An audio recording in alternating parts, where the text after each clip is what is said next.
ಪ್ರಭು ಯೇಸುವಿನಲ್ಲಿ ಅನುಗ್ರಹಿತರಾದ ಪ್ರಿಯರೇ, ಈ ಡೈಲಿ ಬ್ಲೆಸ್ಸಿಂಗ್ ಎಂಬ ವಚನ ಶುಶ್ರೂಷೆಯನ್ನು ಅನೇಕರಿಗೆ ಅನುಗ್ರಹವಾಗಿ ಮಾರ್ಪಡಿಸುವ ದೇವರಿಗೆ ಕೃತಜ್ಞತೆಯನ್ನು ಸಲ್ಲಿಸೋಣ. ಇದರಲ್ಲಿ ಭಾಗವಹಿಸುವ ಎಲ್ಲರಿಗಾಗಿ ಪ್ರಾರ್ಥಿಸುತ್ತೇನೆ. ನಿಮ್ಮ ಪ್ರಾರ್ಥನಾ ನಿಯೋಗಕ್ಕಾಗಿ ಪ್ರಾರ್ಥಿಸುತ್ತೇನೆ. ಒಬ್ಬೊಬ್ಬರನ್ನು ನೆನೆಸಿ ಪ್ರಾರ್ಥಿಸುತ್ತೇನೆ.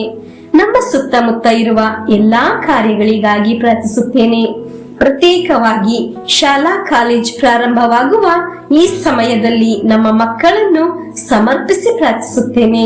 ಪ್ರತಿನಿತ್ಯ ಈ ಶುಶ್ರೂಷೆಯಲ್ಲಿ ಮಕ್ಕಳನ್ನು ಸಾಧ್ಯವಾಗುವ ರೀತಿಯಲ್ಲಿ ಭಾಗವಹಿಸಲು ಪ್ರೇರಣೆ ನೀಡಿರಿ. ಇಂದು ನಾವು ಆಲಿಸುವ ವಾಕ್ಯ ಸಂಖ್ಯಾಕಾಂಡ 6ನೇ ಅಧ್ಯಾಯ 22ರಿಂದ 27ರವರೆಗೆ ವಾಕ್ಯವನ್ನು ಆಲಿಸೋಣ.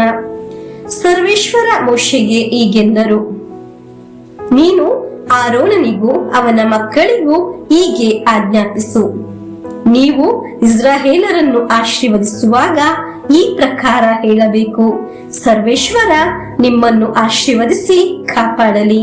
ಸರ್ವೇಶ್ವರ ಪ್ರಸನ್ನ ಮುಖದಿಂದ ನಿಮ್ಮನ್ನು ನೋಡಿ ನಿಮಗೆ ದಯೆ ತೋರಲಿ. ಸರ್ವೇಶ್ವರ ನಿಮ್ಮ ಮೇಲೆ ಕೃಪಾ ಕಟಾಕ್ಷವಿಟ್ಟು ಶಾಂತಿಯನ್ನು ಅನುಗ್ರಹಿಸಲಿ.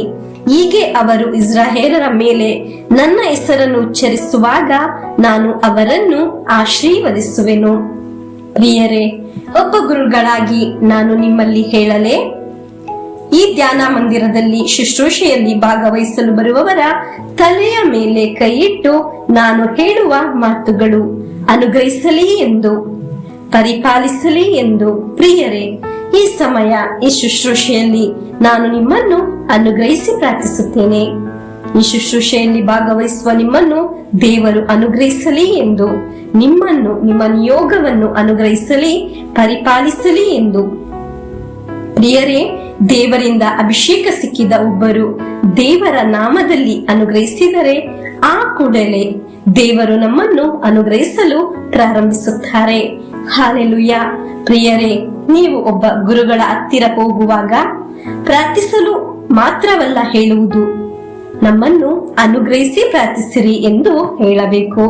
ತಲೆಯ ಮೇಲೆ ಕೈಯಿಟ್ಟು ಅನುಗ್ರಹಿಸಿರಿ ಎಂದು ಪ್ರಾರ್ಥಿಸಿರಿ ಎಂದು ಹೇಳಬೇಕು.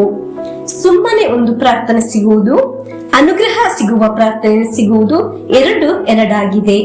ದೇವರಿಂದ ಆರಿಸಲ್ಪಟ್ಟ ಒಬ್ಬರು ಅದೇ ನಿಯೋಗದಲ್ಲಿ ನಿಂತುಕೊಂಡು ಅನುಗ್ರಹಿಸುವಾಗ ಸ್ವರ್ಗದ ದೇವರು ಅದೇ ಸಮಯದಲ್ಲಿ ನಿಮ್ಮನ್ನು ಅನುಗ್ರಹಿಸಲು ಪ್ರಾರಂಭಿಸುತ್ತಾರೆ. ಹಾಲೆಲೂಯಾ. ಇದೆಲ್ಲ ಬೇಕಾ? ಅವಶ್ಯಕತೆ ಇದೆಯಾ ಎಂದು ಅಸೂಯೆ ಇರುವವರು, ಹೊಟ್ಟೆ ಕಿಚ್ಚು ಇರುವವರು, ವಿಮರ್ಶಿಸುವವರು, ಅಪಹಾಸ್ಯ ಮಾಡುವವರು ಕೇಳುತ್ತಾರೆ. ಆದರೆ ದೇವರ ವಾಕ್ಯ ಹೇಳುತ್ತದೆ ಅವಶ್ಯಕತೆ ಇದೆ ಎಂದು, ಬೆಲೆ ಇದೆ ಎಂದು. ಹಾಲೆಲೂಯಾ. ಪ್ರಿಯರೇ, ಈ ಶುಶ್ರೂಷೆ ಮಾಡಲು ದೇವರು ನಿಯೋಗಿಸಿದ ಒಬ್ಬ ಗುರುಗಳಾಗಿ ನಿಮ್ಮನ್ನು ಅನುಗ್ರಹಿಸಿ ಪ್ರಾರ್ಥಿಸುತ್ತೇನೆ.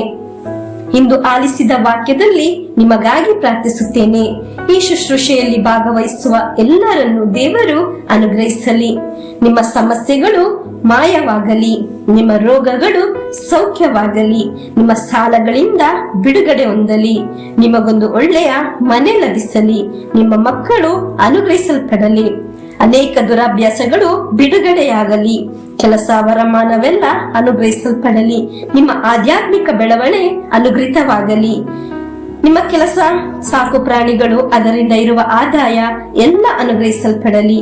ಇಂದು ವಾಕ್ಯವನ್ನು ಆಲಿಸುವ ಎಲ್ಲರೂ ಅನುಗ್ರಹಿಸಲ್ಪಡುತ್ತಾರೆ. ನಿಮ್ಮ ಮನೆಗೆ ಬರುವ ಗುರುಗಳ ಹತ್ತಿರ, ದೇವಾಲಯಕ್ಕೆ ಹೋಗುವಾಗ ಗುರುಗಳ ಹತ್ತಿರ ನೀವು ಹೇಳಬೇಕು, ಅನುಗ್ರಹಿಸಿ ಪ್ರಾರ್ಥಿಸಲು. ಖಂಡಿತವಾಗಿಯೂ ನೀವು ಅನುಗ್ರಹಿಸಲ್ಪಡುತ್ತೀರಾ. ನಿಮ್ಮ ಕಣ್ಣೀರೆಲ್ಲ ದೇವರು ಒರೆಸಿದ್ದಾರೆ. ಹಾಲೆಲೂಯಾ. ಪ್ರಿಯರೇ, ಇಂದು ಆಲಿಸಿದ ವಾಕ್ಯದೊಂದಿಗೆ ಪ್ರಭು ಯೇಸುವಿನ ಆಶೀರ್ವಾದವನ್ನು ಸ್ವೀಕರಿಸೋಣ.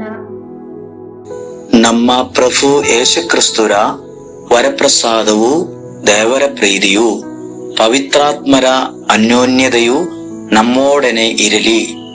ರೋಗಗಳಿಂದ, ಅಪಘಾತದಿಂದ, ದುರ್ಮರಣದಿಂದ, ಅಗಾಲಿದ ಮರಣದಿಂದ, ಅಸೂಯೆಯಿಂದ, ಮೋಸೆ ವಂದನೆ ಇರಿಂದೆಲ್ಲ ದೇವರು ನಮ್ಮನ್ನು ಸಂರಕ್ಷಿಸಲಿ. ಹಾಲೆಲೂಯಾ.